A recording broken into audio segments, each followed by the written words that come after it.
ओम नमः शिवाय। हर हर महादेव। पूरे सावन के महीने में पार्थिव शिवलिंग बनाकर यानी कि मिट्टी के शिवलिंग बनाकर उसका पूजन करने से, अभिषेक करने से इंसान की समस्त मनोकामनाएं पूर्ण होती है। कहा जाता है कि पार्थिव शिवलिंग का पूजन करने से हमारे शास्त्रों में भी बहुत बड़ा विधान बताया गया है, क्योंकि माता पार्वती ने भी मिट्टी के शिवलिंग बनाकर उनका पूजन करने से, उनका अभिषेक करने से भगवान भोलेनाथ को प्राप्त किया था और उनको प्रसन्न करके उसके साथ विवाह किया था। देखिए यहाँ पर हमें कैसे मिट्टी का शिवलिंग बनाना है, कैसे पूजा करनी है। अगर आप 16 सोमवार के व्रत करते हैं, अगर आप सावन के सोमवार के व्रत करते हैं या पूरे सावन के महीने में व्रत करते हैं, तो आपको पार्थिव शिवलिंग बनाकर उसकी पूजा अभिषेक करने से अपनी मनोकामनाओं को पूर्ण कर सकते हैं, मनोवांछित फल की प्राप्ति कर सकते हैं। तो चलिए वीडियो को स्टार्ट करते हैं और उससे पहले हम देखते हैं कि हमें किन किन सामग्री की ज़रूरत है। हमने एक लोटा जल का लिया है, जिसमें हमने गंगा जल डाल दिया है, कच्चा दूध लिया है, एक देसी घी का दीपक लिया है, लाल चंदन लिया है, पीला चंदन लिया है और उसके बाद हमने कुमकुम लिया है माता पार्वती को चढ़ाने के लिए। तो ये हमारी सामग्री होगी जो हमें भोले बाबा का पूजन करने के लिए हमें ज़रूरत होगी। उसके बाद हमने साबुत चावल लिए हैं और ये खंडित चावल नहीं होने चाहिए। कलावा लिया है, अगर आपके पास जनेऊ है तो जनेऊ ले लीजिए, नहीं तो आप कलावा भी से भी पूजा कर सकते हैं। माचिस ले लीजिए, भस्म ले लीजिए, जनेऊ भी लिया है मैंने। और उसके बाद दक्षिणा लीजिए और ये मैंने धूप दीप लिए है। दक्षिणा पूजा में रही कमियों को पूरा करती है। फल फ्रूट लीजिए और जो भी भोग प्रसाद आपके पास है वो लीजिए। उसके बाद हमें बेल पत्तर लेने हैं, फूल लेने हैं, जो भी फूल आपके पास हैं वो सब फूल ले लीजिए। अगर कनेर के फूल मिल जाएं, गेंदे के फूल मिल जाएं और बेल पत्तर मिल जाए, सफ़ेद फूल मिल जाएं, भांग धतूरा, ये सारी सामग्री हमें भोले बाबा पर चढ़ानी है। अगर आपको सारी सामग्री मिल जाती है तो आप पूजन उससे भी अभिषेक कर सकते हैं, लेकिन अगर कुछ सामग्री कम रह जाए तो कोई बात नहीं। तो सबसे पहले हमने अपने गमले में से या पार्क में से अच्छी मिट्टी ले निकालनी है। तो तुलसी के गमले में से मिट्टी नहीं निकालनी है, केवल हमें अपने बाकी तुलसी के अलावा बाकी किसी भी गमले से आप मिट्टी ले सकते हैं। उसके बाद मैंने एक बेल पत्र लिया है, उसके ऊपर एक प्लेट रख दिया ताकि जब हम अभिषेक करें तो उसका जल उस पर हमारे शिवलिंग पे ना रहे और वो बहकर नीचे आ जाए। तो सबसे पहले मैंने पिंडी बना ली है और देखिए बिल्कुल ही एकदम से आसानी से जो हमारी पार्थिव शिवलिंग है बड़ी जल्दी बन जाता है।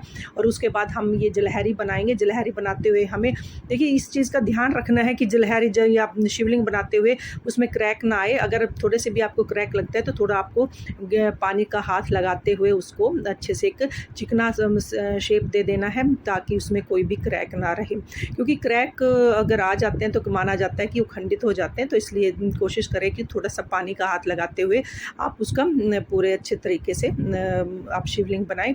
अब मैंने जलहरी बना दी है और उसके ऊपर मैंने जो उसकी पिंडी थी शिव की वो मैंने वहाँ पर रख दी है। इसका मुख मैंने उत्तर दिशा की तरफ किया है, जलहरी का मुख उत्तर दिशा की तरफ किया है। और जब भी आप जल चढ़ाते हैं तो आपको दक्षिण दिशा की तरफ आप खड़े होंगे और उत्तर दिशा की तरफ आपका मुख होना चाहिए। इस तरह से आप अभिषेक करेंगे। तो सबसे पहले हम जल से अभिषेक करेंगे। जल से अभिषेक करते हुए मैंने उत्तर दिशा की तरफ मैं खड़ी हो गई हूँ और मैंने दक्षिण दिशा की तरफ मैं खड़ी हो गई हूँ और उत्तर दिशा की तरफ मेरा मुख है। तो मैंने ऐसे जल से अभिषेक किया है। उसके बाद हम कच्चे दूध से या पंचामृत से अभिषेक करेंगे और फिर हम दोबारा से जल से अभिषेक करेंगे। तो बाबा का अभिषेक 3 बार किया जाता है। 3 बार अभिषेक करने के बाद हम जनेऊ चढ़ाएंगे बाबा पर। अगर जनेऊ नहीं है तो आप जो मोली है उसके धागे को 7 बार लपेट कर उसका आप जनेऊ बनाकर बाबा पर चढ़ा सकते हैं। चंदन लगाइए और जो हमारी जलहरी है उसी पे पूरा शिव परिवार है, सबका आप पूजन कीजिए, सबको तिलक कर कीजिए। और सब अच्छे से हमने तिलक किया है, पूजन किया है। बेल पत्तर पर भी आप ओम नमः शिवाय लिख सकते हैं चंदन से, या आप राम लिख सकते हैं, या आप तिलक लगाकर भी आप बाबा के यहाँ पर ऐसे चढ़ाना है ताकि इसका मुख, जो इसका डंडी का मुख है वो जलहरी की तरफ हो। इस तरीके से हमें बेल पत्तर को चढ़ाना है। अगर आपके पास समी पत्तर है तो वो भी ज़रूर चढ़ाइए। समी पत्तर भी मनोकामनाओं को पूर्ण करने के लिए ज़रूरी होता है। फूल चढ़ाइए, जो भी फूल आपके पास है, सफ़ेद फूल है, गेंदे के फूल है, गुलाब के फूल है, कनेर के फूल हैं, जो भी फूल आपके पास है आप अर्पित कीजिए।